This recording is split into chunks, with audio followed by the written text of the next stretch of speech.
श्री राम लक्ष्मण पुर भजन रघुबर सीतापतिं सुंदर काकुस्थं करुणामयं गुणनिधिं विपर प्रियं धार्मिकं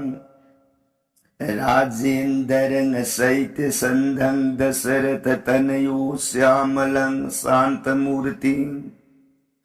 वंदे लोकाभिरामं रघुकुल तिलकं राघवो रावणारि दक्षिणे लक्ष्मणो दन्भी वामे तो जानकेश्वा पुरतो मारुतिर्जयसे तन्नामामि रघुतमं रामाय रामचन्द्राय रामभद्राय वेदसे रघुनाथाय नाथाय सीताय पतये नमो पंगुभरमति ब्रह्मांडं मूर्खविदारतं विद्भवे जत्किरीपाले सनात्रेण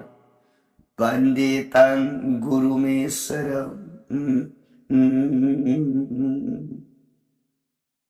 श्री सदाशिवनहाय ताऊ प्रिय पार्वती दश भुज दुर्गे रघुवंश वीर सुरामणि प्रभु राम इबुंगो माग सात कांड रामायण से प्रिय अतोप वाखल उइब लेतन थाजब नुंसीबग लोइनना ताऊ राम गुण हेक्ताज जीवन देह की पाप ताप पुनमग याम लाइन कुक्षरग हयें अरोइब मतमन यौरअबदि इबुंगो माग सोरोन जीवन याम लाइन फंगजब ngame को प्रिय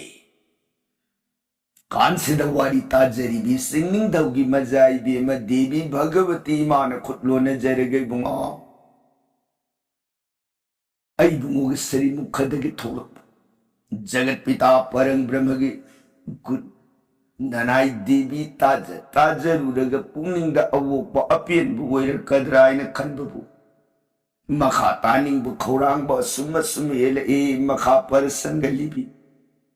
ननाई ताजरगे सोरोन खुरुमजरिए प्रणना सदाशिवन प्रियताओ लीगे को हाइदिब रामायण प्रिय नोंग नोंगी ओइना नफमद लीरग तारकब रामायण हौजिकसे मतांग तांग कदाई वाई यौरअबगे न हाइबना रामायण लंका कांदगी मनुंदा राम की मनाय किष्किंध्या जुवराज अंगद लंका कोनुंग रायबार संगकपदा परस्त अंगद अनिगी मरक्त निगाई संदा नरकपा अंगम तानबगी वाफम अमदगी खुदांग पाइनरकपदा आर परस्तन अंगदगी खुदपाइगी सैना दो खांग बुंगमुत्रद मसालित नब कंजन वायदन चंद्रजिनी की वारी से लिरपद हाइब चंद्रजिनी की वारी से मतांग तांग कदाई वाई यौरा अबगे न हाइबद प्रिय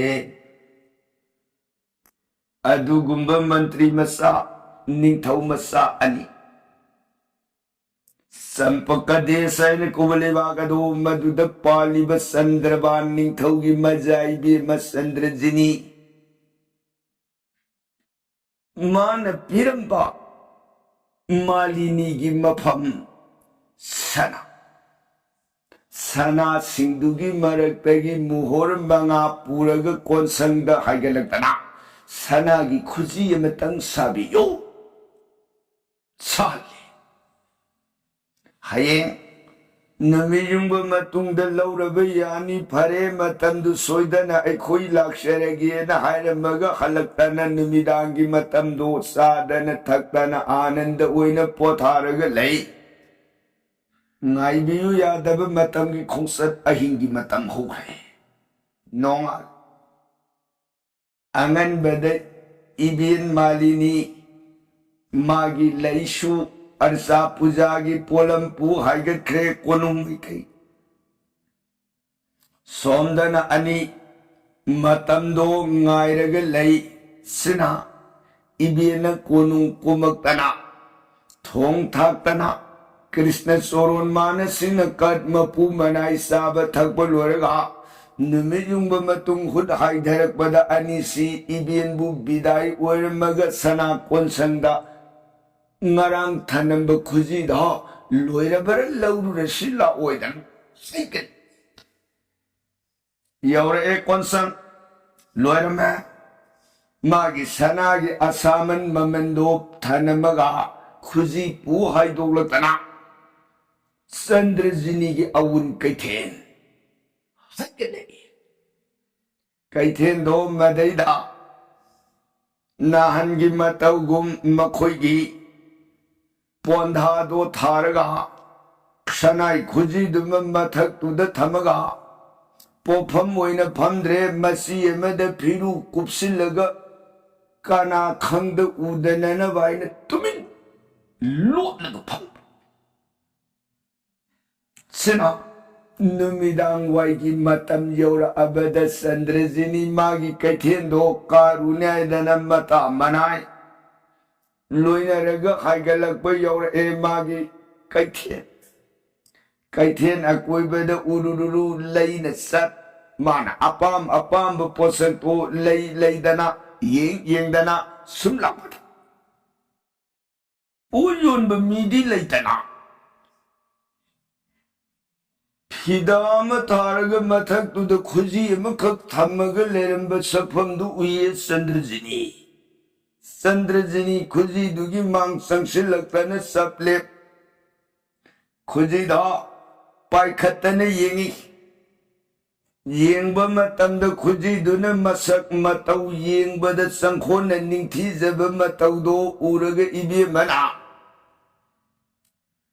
kana si khuji si yonba mi kanano khuji mapu kanano nakanda lotlaga leramba ani tabi phiru phirang kupsilaga tholaktana manga duda saplep khuji si aikhoigi khuji se lejerage na phani adudi sa laubi hauroina khuji do madubuna makhut oina pairaga magi samji da theli ba leihau do lautholakana se khuji gi maman leihau sima thamjera magi ko oidana leihau dum magi phida mathak tu da thanamaga satkhre sandrajini kham leiri ba do tai kanalati mabuna mafamdu da maya saklo laga leibane se khangbana ni mara leihau dum pirama sak मंत्री मचा भापताय निंथौ मचादी अनुमान खंगी सब साबदो खंगब ngamdri सिदगी मंत्री मचा नुंगाइब इपाक ताउजरा मागी लेहाउ दो लौखलग निंथौ मचागी खुबाक जुगरजा छे पशिबियो लाओ सलस पोसिब लोय यारे लाओ अदन अनिदा मखोई थारमी ब पोंधादो लौखतन अनिदो कैथेंदु दई हाइदोगैना यौहे मयुम सोमद सुसंद्रजिनी खुजिदो मयुम यौरब मागी कादुद ममित कुप्तन यिंगछि ओह Bunga ngai jerek pamatang kuire de ko pranana Handaki mapuk danate mamangi mapuk adudagine nanaina soron da atma katsege ngai jerek ngasidi nanai idei bakas imanu ay ngodi yore nanaina lekhiba wasak namaram witana soron da makapung atma katsege hangat sabasumamda bunga Kaidau ngaino ay bungo soron gi seba nanai tul bi sandrajini na pangjerga do bamatam Krishna nanai sandrajini bu muktadi mangol pinabiu ko deva janardo sandrajini mabungo gi soron da atma katsaningan मागी खंजर की व आसादो कायद ननब संजय जगत परम ब्रह्म की सोरोत asumna lay krasanu sandrasini somda su ani ibe mana pirami baleho mantri masana itaho karita pidage arth layne kamdo pirami baleho shi da tak leho shi na phungduk ni ba arth chikari jabanaja leho shi na pi ba arth si pamanjang grab sanadu maman piram bagi bogutta magi sanchi the cylinder na som leho bullo thok tan sinaramit se sana sinati ina pami sana sibu yun birami ba ibungo na hakisoronda nanay tawayag sang punamakse katok sare hay bandune mana magi santi the cylinder lerang sinaramit se wapam the tabad in Tomasa no say momon. Away begin it out. Hi, Sinatradi. Magin not soon duga. I could get sana duga karam mamal uyataki. Anuman and Iman Ulamibasi. No, I baragada harau day. Ning Tomasa birsix. Oh, I need the Kambira Ruiga dry no water. Man aibu taseng khambira mabuwa oire da ko ha Krishna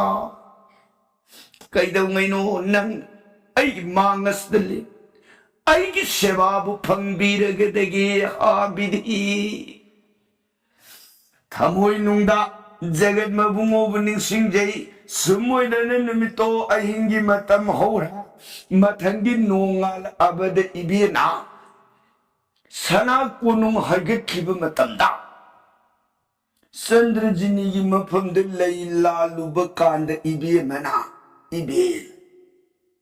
bema rajkumari kariya sambiga deke be horen midang di surna kangan bazar da ngai bira mu wedana khare hai bira mu ne ibe takbiri basibu aina haijabadi iben gi isudo surna kangan bazar da horen numidang gi matam ngai biramu soidana laksagani ebu wapamse amta ningsing biramu bema surna kangan bazar haidi basi aigi awun kaithen da nahan sana yolambado maduna maram oidana aigi kaithen gi maming se surna kangan bazar na nasuna thunjabani bin oh bema yamna luna khaluraga sidi yam leremen punamak ibena phanana basinjerege ko kari bema rasnandini ibin khadik lan kramale aparade ngakpi ai shodana tamjerege hare ben horen suibi be yadeko ibin nungai bi pak pataw jekhe lepna nitau maja ibi mana magi yumda leiriba ras kumar dugi maphamda atma kale hebse khangbadani mana nungai jekhes Semuanya ibi mabu bidai orang maga hagal mayum dengan sini may thong makala me momon no yor yum yor paga hai ngang biya iben karita pidag hai ngasidi nungai bu pau yor na he iben kari pau hai ngang biya ngasidi Rajkumari Sandrajini nane surna kangan bazar da horen dumidang dau ngai bira mo mafam du da una sidana program to haiwani ne ibi na awoi bakri hai eko hai ibi na mafam jina koi karam phagi tawru da gine awoi bani hai wasi horen do soibe yaroi soiradi ibi mi wata dawri mi ibi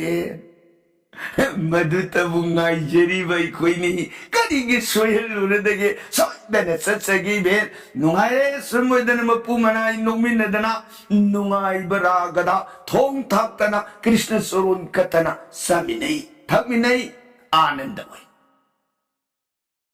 ngai biyu yadaba matangi khongsana asum oina haurukba matangi khongsata numitasile Numidanggi saba thakba pung taret makai nipa lom tarakpa matamda loiraga haigat khe mapu manai mantri masa ningthau masa anisi magi pondha amamamdo yet yaurae awun kaithen sangshin khidana kaithen dugi masi emada sandrajini lakpung ngairaga anisi ngahak phaminaraba tungda mantri masana jubaraja ai jaga sida leiba nungairaroi ai aswaida masi emada leishillaga leige ko maram dita maram haibabu ibe mado yaurani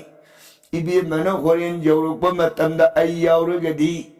ibe magi thamoi ge hainingba wado phongdokpa ngamaroi jubaraja ge thamoi ge aning apambadasu mapung phana phongdokpada Hudong amasara roy ngasidi arepa pukningi apamba punamak singado nakalam na phongdok na bibaya na ba ai aswai khar lapta masi emada leishin leijeru rage jagas de lingdan lebiu sotan lani phare pamla bla me disakin kai do selu de ke aswai de leishin leje ho so ita phari zakhe manti nas le hore Ningthau masa bir singha mafam aduda phammaga sumngaipa nimidangi matamni amambaduda kam siksilleito thengjilakpa ngaiba wara adana sinadi ai khom khut punamaga se kam sikta nanaba umphi pondha sina kupsillaga ai ngairani adana Kong khut ting thok tana pumpri duma kupsillaga ningthau macha se sana kaithel adugi maya yadda tummagal sumngairakpa ahingi matamna thengjil abada ningthau macha si tumninga adana tumthokre numidangi pung tara mathorum tasilakpa matam swaisira chandrajini Masung mama nabi kanasu amat luinati. Matuntani ahingi batam dudala ibasi. Aki balaiti singna balaiti karina mapabung naliba kadugining thuni. Hai humna maning tamna pali bini Maramaduna mangonda kanasu kirude amarom the mana lakadori bama pomdo atopanate magi kaitini atopani pa kanatu samuit amarom dana mabungo do magi prem dane jagat ke awana akiya khang punamak ibi man thadu kribas ai bungon leiba mapamdi to labi ai gi sagani Ay bungugi leiba mapamado maduna ay punsigi nungay na pamni. Satke magi nakta satpani jagat kanabu kigadagi sidani ngalingay dalati na karigina kanagumba asat awok na. Karaga sing na gini sidani mana karateng dabamatang ngayripsi. Koklu pi section na kupsilaga Jagana yengakpa matamdadi Rajkumarini haibado thoidokna khamdana sakphamdani mani yaura ibasi sana kaithen ururu leiraga akoibadu yaga kaithen dugi mayai mabungo nungai na ningai beleitane tungkhun talaga leramba sattamdo ui sangshin jaratana sandrajini mabungo gi Kuya thangba mai kai atu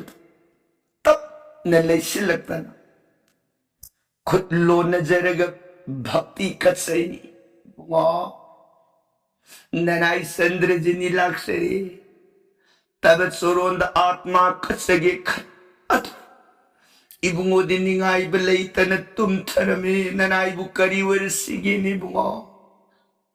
마붕어는 웅아이는 뚱큰 딸링에 비돌비는 아이는 니드라 방가 우이르버디 나나 밥 우이르거드르큰 붕어 아묵타디 락셔리 링컷 비로가 프라나나 뽕나 뽕수만디 로나니 이비면나 마붕어부 자가이론 오이제리버시 호글럭키드리 미컵 토키드리 라스코 tapna kaigalagtan may thongdo amuktan sing na di yengjini kupsiliba pigi pijido tapna pairaga mabungo batum makai hini sukki tapna sing kalagtana mabungo gi badana sandra ning tinzarba may thongdo mit kuptana yengji madubung ha yengba yaba yengjeruraga mabungo duna ningay balay tanadumang tumduna layrabadud upay laytrabi mabungo bu tumbakayan bagya parada ki zikiban bunga nanay dilak sarami ko ay bungo na ningay balay tanatum tabira mabani nanay upay laytre waru biraganu mahusana na pijama pokta poklapi Sorongi seva makti huzik makti di pangjab matam uidaban Zagat ki hai samino ki bane bunga nanay satsaregi ko pranana Nanay buwaro biragan uwaidana mabungo ki mang adu kok nuna kurumjara mga sadagyan mayo What? Lay Ibi mana ha Huzik sida ayna Isam sam na sat kragadi 이붕어디 닝아이드는 뚱미고 하잉 이밤데 소이드는 만 와이밤 오이크라니 까리기노 낭디가랑 락까니 하레가 락비디나 아이디 따생나 락사나바니 아두 이붕어디 tumba나 강호드라바니는 이탁다와 하이밤 소이드는 오이라니 말하마두나 아이 까리 파이 감다우다게 하다나 뿡닝다 마원 나 칼루르바 뚱데 이비에마나 레이레 아이라 아미에부 고담 강나나 바이다나 마긴 남데 일리베 이나피다 답나 롱톡록다 마부모기 탑바두다 꽃버그 탐세라미 뭐 nanay laksarami ay bagi kudam utsarami ko pranana nanay buwaraw biranu satsare dan amuk kaswana kok no lamaga sakhe sandarjani sidagi pung ama pungkay marom lera aba matungda mantri masana ay kaino hok laktrim jablani ani jiwari shapsutati 끝버수구디에 또더니 맞춤 tum내주시 하이 마탐시디 팅이니 아이좀 tum태루라 말이나 나이코 나트라가는 라암마가 아니세 빵꾸이꾸이나 우나람다나 와이 아마니 하이라마가 삿크럽잖아 아용따 항무라니 하잖아 마기 레이리바 자가두대기 마이 레이토락다나 닝토마사 레이리바 나까두대 상실락다나 주바라자 닝토마사 이따 까리타 피다리 라엄마바라 락티부 허브파우 락티다 마시고 있다고 하이고 어렵잖니다 나트라가는 이비나 콘들 롱는 민자다니다 락티 까이노 마늘 라크니 하니 에든 이비나 아독 반자는 하이라가 홍직시다 락티 하이리 와시부 아두니다 까네드레다 아이 코이드네 숨뻥 칸칸잡아 마나디 까리입다 칸비람드라바 잔디다 다 까네드레 자가세 타도가 하이행 먹배 코이 이리 빡 마이카이 빵 기분나 파르니니 칼리브 닝타우 마사도 메두나 마이통 룩딱 닝엄다부 와하이도 하이라 아바다 만트리 마사나 상픽 닝타우 마사기 안가두다 잉기부 간다 이비에 먹이 하차 그러면 이네 피에마 학생들도 굽박을 내거든요. 훌레시라더니다.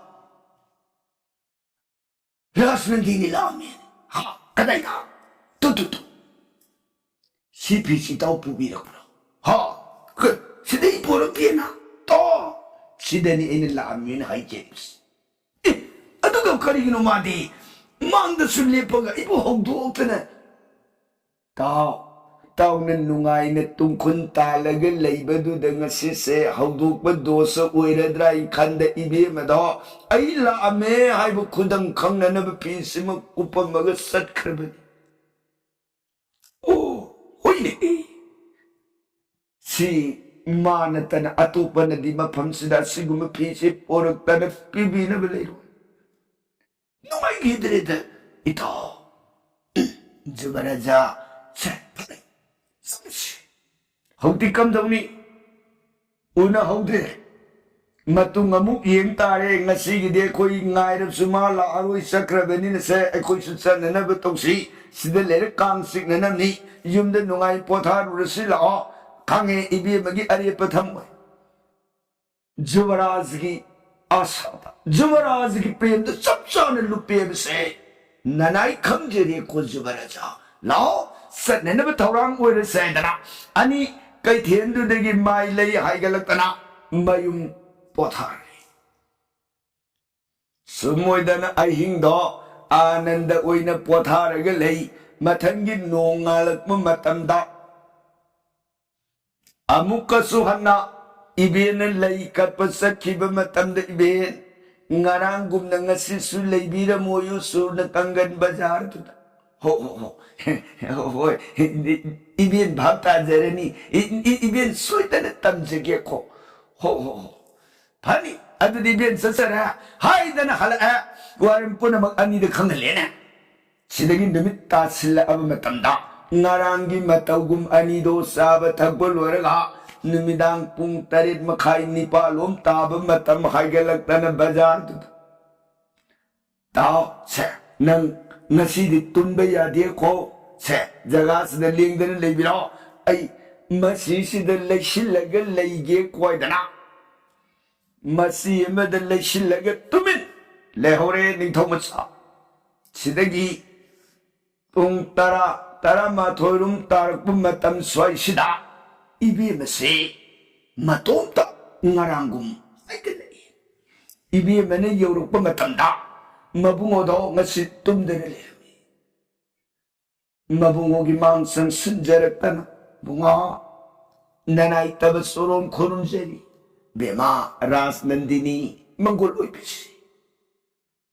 Lao asika ngahapamuli sila oydana anisi kay til adugi siday oyrap lay tolak pada dongi ghat aydan amali kay no dongi ghat aymadi Pot yun ba singna saka mari palaga mathak to the pot say hapaga illaga pot yun ba sat na ba pot adugi maming ni dongi ghat bagla sabdat Haidi ba dongi ghat ado madugi mathak ta kakatana na yet akoy ba do section na phajana khajin ba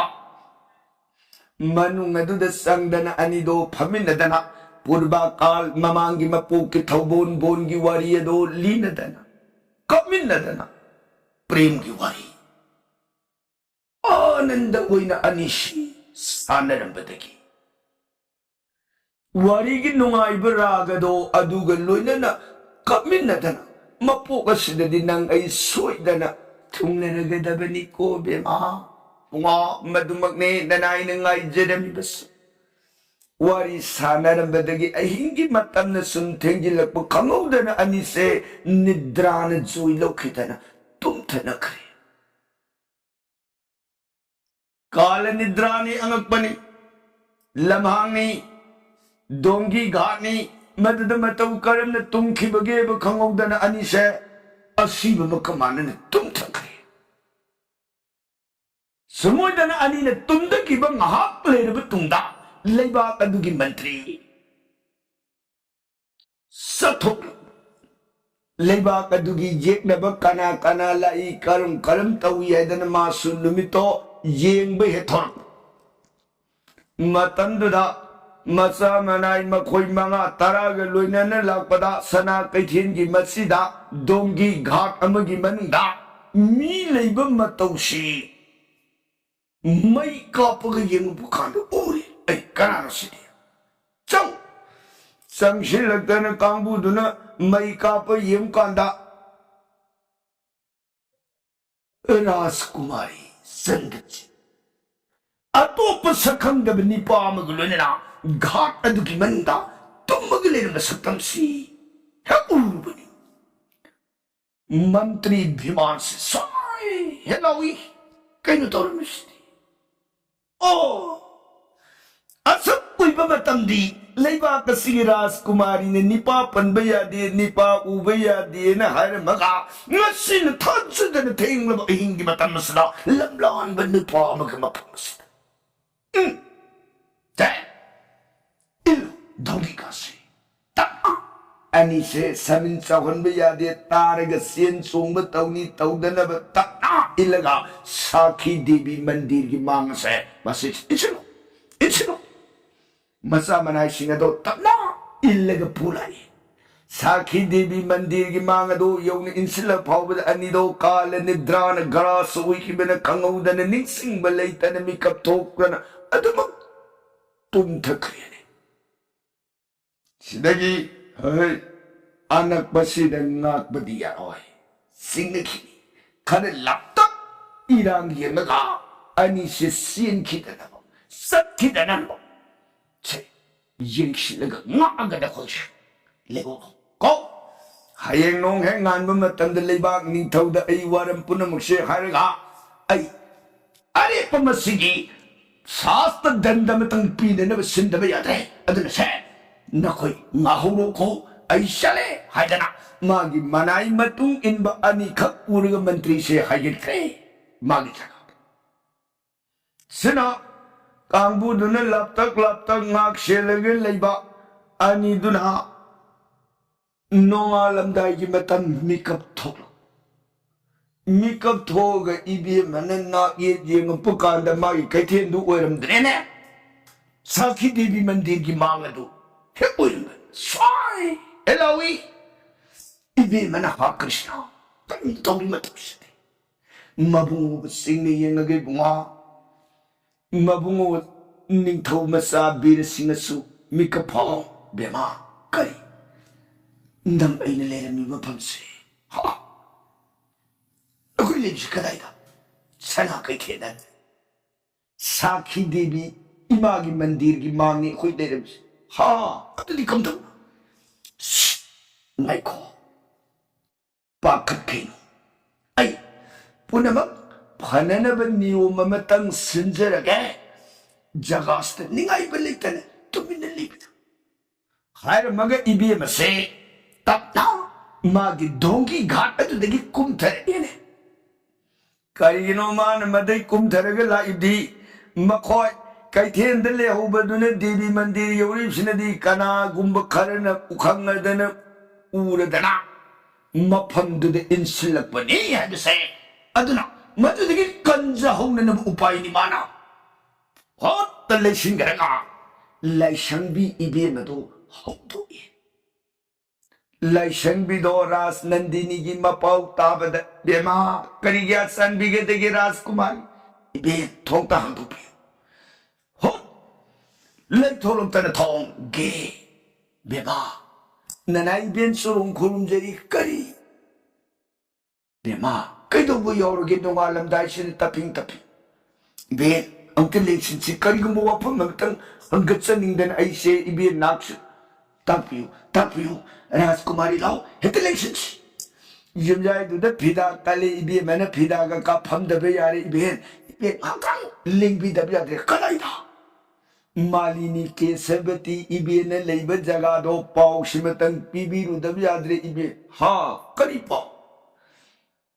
Iben ke sabati malini ki mapamda sumuy na kaibi iben. Nanggi nasan ani nayum da pulaga tamito. Nasan na mapake. Layhaw ni ba nasan na dumakaw imang adopi ko. Natabatara ga di punna pran thamin na batare hai bu wapam simatang kamen biru rubin se iben pan thabe ya ba matam na te wapam simatang kaktam biru da ai jaga si bin ngai le jeram do ho pani sakhe sa iben no madana pan ba le tan para lep tan hai ge khibe yor thong thilaga haudo are kesavati malini do kanano aini laishambi thong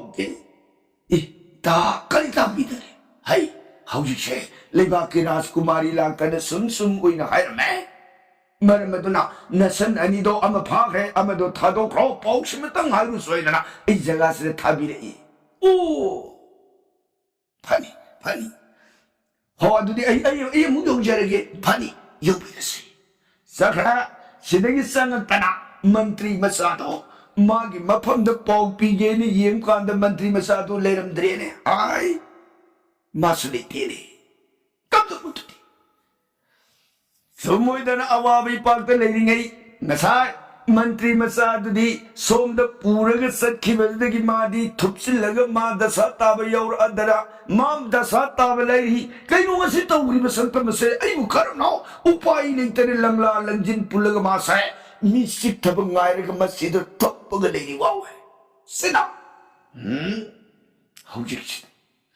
mafam khangdana pukre adunadi ai ibn da pau piraga konung yohalaga karino upai matang silhauraga jubaras pran kalhung tabayate salage hadana maso khonglen ya negine yor esame ibn nambia nangi kamdore sum oina pau hai meni ha ibn haujipu sakidi bi mandir de Hui hey, madida, jubaras do, ha resi, ha. Kamdong na wari do mayak shenung to tambiu be, ho ani do dongi gata ilaga mapamdu de leirabra kaino adi wapam ni aichu mayak sheng na kamre, saki debi mandin. Chidagi mantri masadu na budhi tauragi iben adudi iben ki lebak shigi maharani na setpa rani pijet ka di lebra. Rani pije leini balo iben adudi iben rani pije to se leiteng biro iben na ai su kainya gi abhorol mutang leiteng biro aine iben gi thaugan tung inba saragi iben leba ki mabe maharani gi sektam dumuk saraga se mandir du salaga mang nungai te devi mandir thong tang hangbiu Devi kurum jage